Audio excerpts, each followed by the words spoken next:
Namaskar. I am Shobhana Radhakrishna, and I'm very happy to be here with you all today. My deep gratitudes to CGI Hamburg, Shri Badallalji, whom I had met around 2.5 years ago in Hamburg. And I also was with all of you in Hannover. While before we started American pronunciation. I also extend my grateful thanks to IASH Hannover and to the President, Dr. Gautam Sagar, who has been a great help in actually training us and also in organizing this very wonderful webinar. I would like to start today's talk with Sarva Dharma Prarthana, or excerpts from all religious prayers. In Mahatma Gandhiji's ashram, all religious prayers used to be sung every day in the morning and evening. And every program used to start with prayers. I invite you all to join me in singing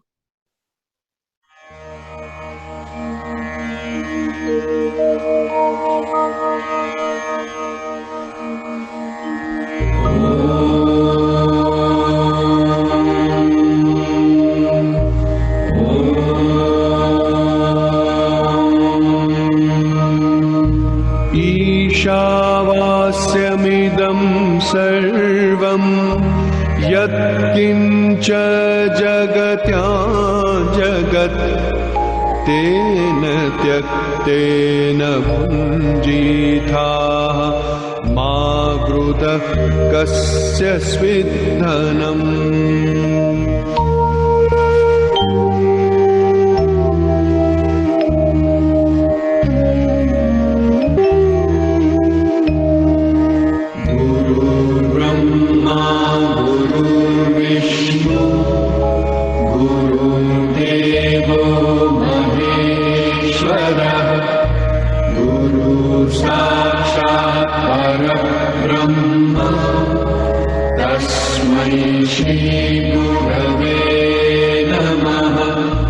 बिस्मिल्लाहिर्रहमानिर्रहीम। कुल हुवल्लाहु अहद अल्लाहुस समद लम यलिद वलम यूलद लम यकुल लहु कुफुवन अहद।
In India, there are so many religions, and each of the religions exists in perfect harmony. Then there are religions which have immigrated to India, like Christianity, Islam, Judaism, Zoroastrianism, but all have mingled so beautifully, and everybody lived happily and in coexistence. Therefore, Mahatma Gandhi said that we must study the essence of all the religions in perfect reverence, because all the religions point to the same truth of living in harmony and peace, living together. And that is the reason why he insisted that each one of us must have an attitude of friendship and respect towards the practitioners of different religions. And that is one of the reasons why he was able to establish a peaceful, non-violent, face-to-face societies in his ashrams. And I'm happy to let you know that I was born in Mahatma Gandhi's Sevagram ashram, that is in Wardha in Maharashtra. And I grew up in the ashram. I imbibed all the vibrations of Gandhiji. And while my parents spent so many years with Gandhiji and also worked and lived with him, they continued to carry out Gandhi Karya. And that's what I have been also doing. Gandhi Karya, or the path that Gandhiji has shown, is for the entire humanity to follow. So it is open to everybody who wants to serve the poorest of the poor, to establish their dignity and self-respect. And also, Einstein had very famously said that generations to come will scarce believe that such a one as this, in flesh and blood, ever walked on this earth. And I belong to that generation. I have not seen Mahatma Gandhi. I have nor am I related to him, but his blood flows in my veins as it flows in the veins of all of you. My conscience, your conscience, Gandhiji's conscience, and the conscience of this beautiful Mother Nature is one and the same. And today, when we are suddenly, we have come face to face with coronavirus COVID-19 pandemic, we are huddling together in total anxiety and panic and stress. That's another pandemic that is going on along with the coronavirus pandemic. And there is an existential crisis that we are feeling, because there is a strong fear of death that all of us sense, because there's so much, there has been so many deaths. And as citizens of the entire planet Earth and the global community, anything that happens to anybody in any corner of the world pains us, touches us. And so we feel one with the people in Germany, we feel one with people everywhere in the world. And that's how now the new globalization, the era of globalization, which of course began in Gandhiji's time, but it has brought us all together. And coupled with that, the new technology of internet has made it possible to connect with each other in an instant. So we are talking, I'm in Delhi, you are in Hannover, or maybe somewhere else, but we are all able to listen to each other, look at each other. That's a very wonderful thing which has happened. But at the same time, very unfortunate thing that has happened is that our hearts have shrunk. We have become very, very selfish. Beyond I, me and myself, my family and my friends, we are unable to empathize with others unless we have compassion and love and that great yearning for serving others who are in very great trouble. We will not be able to live together in peace and harmony. Due to coronavirus today, people must have a very positive outlook like Gandhiji did. And that's one of his qualities that I would like to inform you. First qualities, that he used to be positive under any circumstances. He faced many challenges from the time he came face to face with racial discrimination in South Africa, all the insults and humiliations that he faced personally enabled him to metamorphose and become from an individual barrister Mohandas Gandhi to a societal Gandhi Bhai. His life changed at the age of 23, and this I'm talking about more than a century ago, as we are celebrating the 150th birth anniversary of Mahatma Gandhi now. And this man, who was a true global citizen, his life changed and he became a person who dedicated his life to serving humanity, to the service of humanity. And in 1904, something else happened in his life. On a train journey from Johannesburg to Durban, he was given a book by his friend Henry Pollock, which is John Ruskin's book, Unto This Last.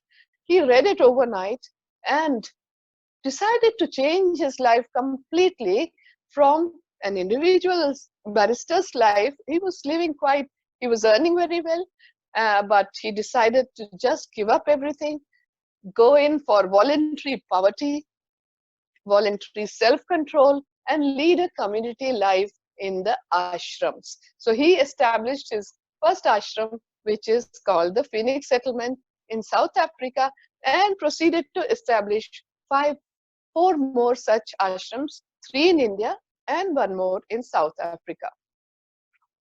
In these times of corona virus, COVID-19 pandemic, all of us are getting tossed around in negative emotions, in stress and anxiety. And there is so much need to come together, because man, being a social animal, basic instinct is to cling to somebody, to reach out to somebody, to hug somebody. But now, since it is not possible, but we can always go inside and extend that love and compassion for others through whatever media, whatever is available to us. And today I have got this very wonderful chance to reach out to all of you on this UN International Day of Living Together in Peace. And that's what Gandhiji did all his life, because his house became an open house for everybody to come together and live. All the people who used to work in his office actually came to the Gandhi's household, and it became a very big family. It is like what our ancient sages have said, Vasudhaiva Kutumbakam, the world is a family. So Gandhi, as his vision expanded, so did his homes became smaller and smaller, but his family became bigger and bigger. So in true terms, he became a global citizen. He had so many friends from different religions, and all those friends stood by him, helped him, and participated in the non-violent freedom struggle. We must ask ourselves, why does Gandhi matter? A man who was born 150 years ago in Porbandar in Saurashtra, how is it that he resonates in millions of people around the world? And during this year of Gandhi 150, I have traveled to 33 countries and have given about 148 Gandhi Katha, or told the story of Gandhiji to people, so that they can put their hearts into understanding Gandhiji, to get inspired by him and learn very, very critical lessons of being just a human, being simple and serving others. So one of the things that I would like to tell you, that Gandhi in those times lived and worked in 3 continents. That is not an ordinary experience that everyone had. He was born in India. His 18 years of his life were spent in India. And I must tell you a very interesting story. When he was about 18 years old and in the college, he really didn't like to be in the college, and he was contemplating that he should go back, and these studies were very difficult for him because the medium was English, and the method of teaching was also very different than what he was used to in the school. And he got a lot of headaches also with the subjects. But when he heard that a family friend had suggested that perhaps he should go to London to become a barrister, and then maybe it will be possible for him to take up the same uh, status as of his father, that is the Prime Minister of Porbandar.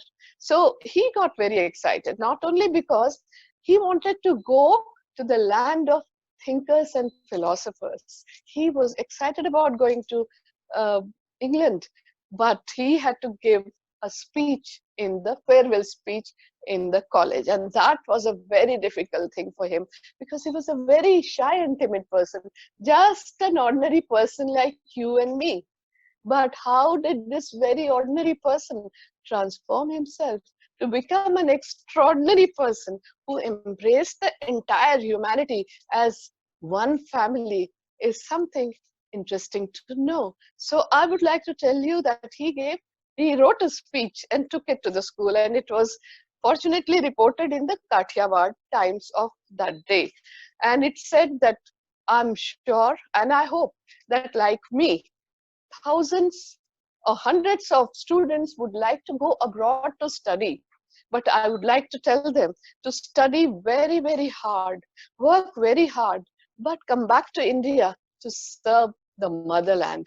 So in his entire life, we see the knowledge of the Bhagavad Gita seeping through his life of Karma Yoga, Jnana Yoga, and Bhakti Yoga, because he said when you work with so much dedication and love that you just give everything of yours to your motherland. This is how, this was the time when people in the world were taking pride in producing and using weapons of mass destruction. But in spite of all the bloodshed, and all the violence, humanity has continued its journey upwards. In the first half of the 20th century, when the world was torn apart by intolerance, hatred, two world wars, the Holocaust, and the atomic bomb, there was only one man who stood there waving the flag of peace and non-violence and living together in harmony, and that was Mahatma Gandhi. So we must take lessons from him. And since I have lived in the ashram, I continue to lead the ashram life and continue doing Gandhi Karya. I would like to tell you that Gandhi's role, Gandhi ji has to be understood holistically. If we only say that Gandhi means satyagraha, that won't do. Unless we understand his philosophy, his thoughts, his life, his spirituality, his hundreds of non-violent struggles to establish human dignity, and his activism, his role as a political leader, as a freedom fighter, as a religious thinker, as a journalist, and as a writer, and of course his attempt to spiritualize politics and to bring peace and harmony in the entire country, which was then a slave country to the British colonial rulers. And that was one of the first aims, to free his motherland. And that is why he was wanting to study and come back to India and serve. But as it happened, he went back to South Africa and worked there for 20 to 21 years, roughly 20 years he was there. It was there that he first started Satyagraha, which is one of his legacies to the world, non-violent freedom struggle, non-violent struggle. And he started his activism there as a political organizer. And after coming back to India, he led the largest mass-scale non-violent struggle to establish, to bring about freedom. And that freedom was because he wanted everybody to live together in peace and in harmony, with adhering to our ancient culture of Vasudhaiva Kutumbakam. Mahatma Gandhi also remains an inspiration from millions around the globe who have followed his legacy of standing up against injustice, of humanity, of finding non-violent way of conflict resolution through interfaith dialogues and establishing peaceful, non-violent, face-to-face society. It is now that we are observing May 16th as the UN International Day of Living Together in Peace. But more than a century ago, he had already done that. So I was told in the program that there'll be a video by your children in Germany expressing their views on living together in peace. Perhaps you are going to show it later, but on hearing that, the children whom we teach and the children who are rather underprivileged and live in the slums have sent their creative expressions for you during the time of corona pandemic to live in harmony and peace from all the violence and the terror. This was, of course, from the time when terror attack had happened in Mumbai in 2018. Their tender hearts melted on seeing all these very gruesome pictures and news. So they took the oil brush and we gave them all the material, and they brought out such beautiful cards which they want to show you in solidarity and in the very, very bright future that they want for themselves of living together in peace. Just like these children, another set of teenagers, Indian children, have shared their creative expression through a song for you.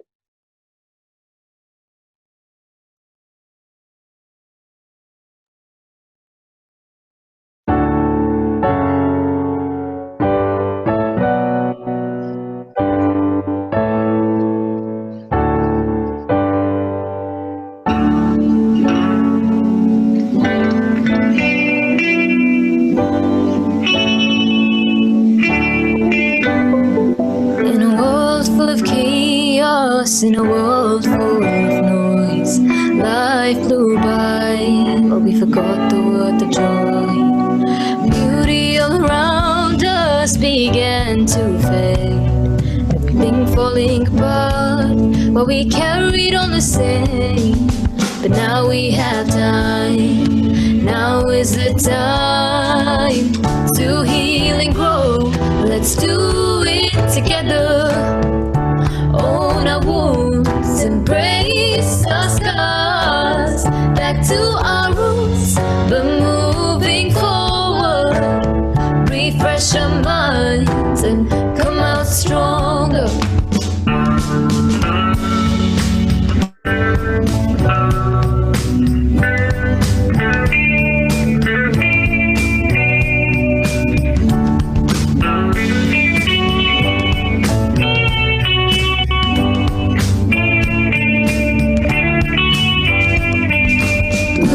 The skies, green up the trees. Life at a standstill, but the planet roams free. In a world full of chaos, in a world full of noise, we were moving too fast to see the things we destroyed. So now we have time, now is the time to heal and grow. Let's do it together. Own our wounds, embrace our scars, back to our roots, we're moving forward. Refresh our minds, come out stronger. Stronger, come out stronger.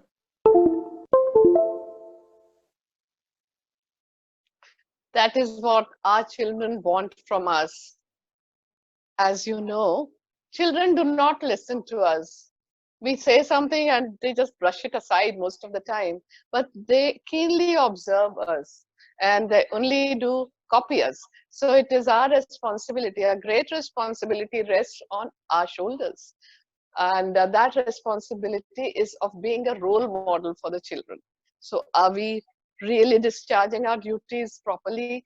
Are we really making any effort to live together in peace? These are the questions one needs to ask. And Mahatma Gandhi repeatedly asked a question which has been asked in our Indian civilization since the past 5,000 years. And that question is, Ko Aham? Who am I? What am I? And what is my purpose in life? And every evening and morning, as I said, he used to pray. And while expressing gratitude to God, he also introspected for finding out where he was going wrong, because he was one of the persons who remained a student throughout his life. And he just, as I said, he was like you and all of us, you and me. So he was an ordinary human being. He made mistakes.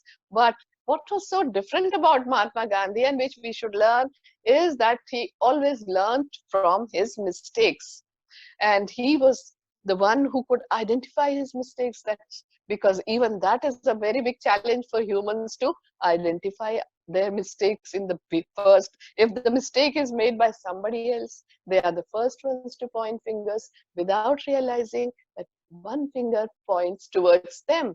So Gandhi could identify the mistakes. He felt, he announced it to the world. Is even if the mistake was made in his mind, he announced and said, "Oh, I have made a Himalayan blunder." Then he repented for it. Then he made a great, he felt pained, and he resolved never ever to commit the mistake again. What is different in Mahatma Gandhi is that he never ever committed the same mistake ever again. And this is what the course correction that is required in the times of COVID-19 pandemic. We have made such crucial mistakes, and we have played with our nature, mother nature. Now, right now, biodiversity, biosphere is repairing itself, and viruses and bacteria and the diseases have existed since time immemorial. They are here to stay. We have to learn to coexist with them. We have to learn to show respect to coronavirus and not treat them as some uh, enemy or alien things which are attacking us, because they're part of the biosphere. And this is when it is repairing. And what do we see in India? In many parts of North India, especially in Punjab, in Dehradun and Saharanpur, from about 100 kilometers away, people are wonderstruck at the sight of the majestic Himalayas that they are seeing for the first time in their life.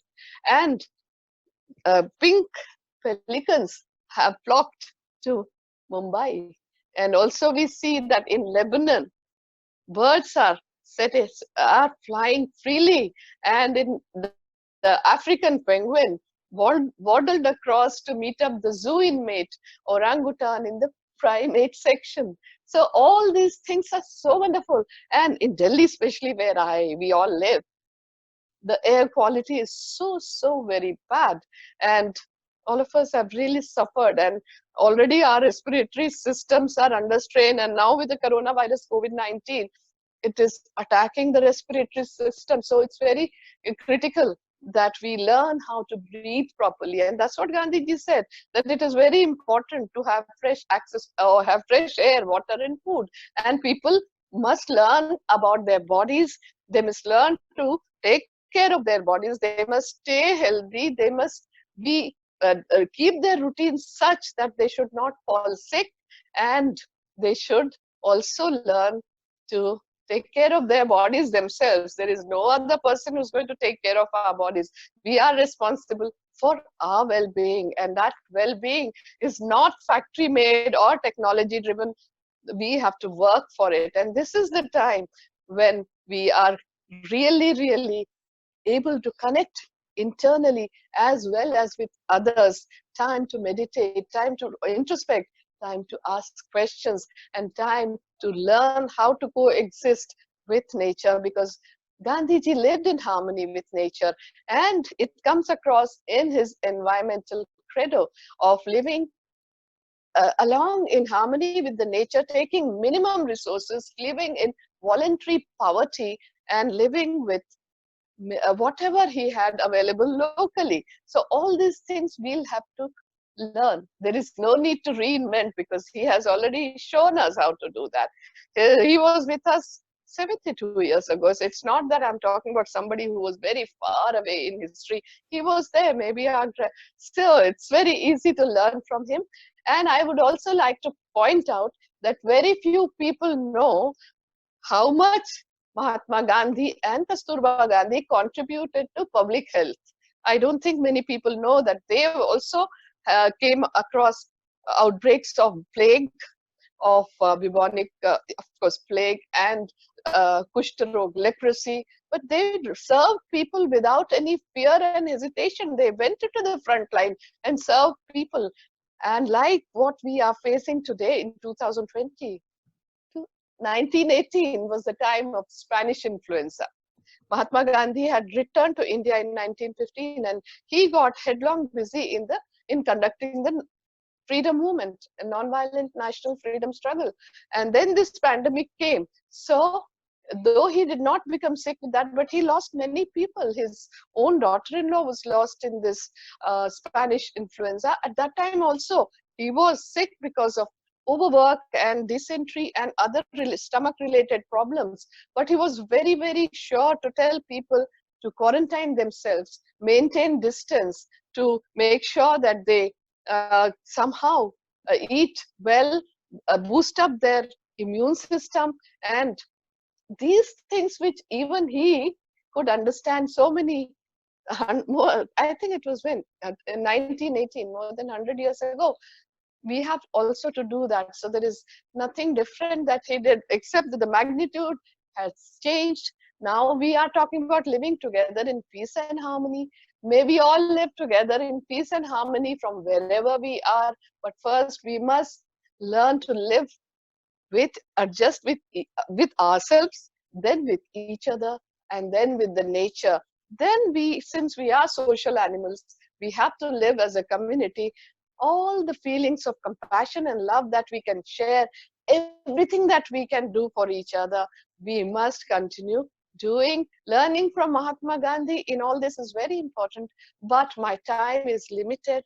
I will have to now stop at this point and tell you that all these lessons that Gandhiji gave was, of course, free of cost. So it doesn't cost any money, because in these days, all the wellness gurus take a lot of money, charge a lot of money for all kinds of sessions. But here is a wellness guru who is free of cost. He comes across as somebody whose life was so transparent and open. I wish you all read his autobiography and one of the books that he has written, which will be very useful for everybody to change and modify their lifestyle, is Key to Health. That is one book which he says in the preface that it became very popular as he has got a very novel outlook towards health and well-being, and that is to remain in harmony with the 5 elements in nature. So I thank IASH once again for this opportunity. I think I have exceeded my time limit, and Gandhiji was very punctual. So I apologize for taking a little more time, but I have enjoyed being with you. Thank you.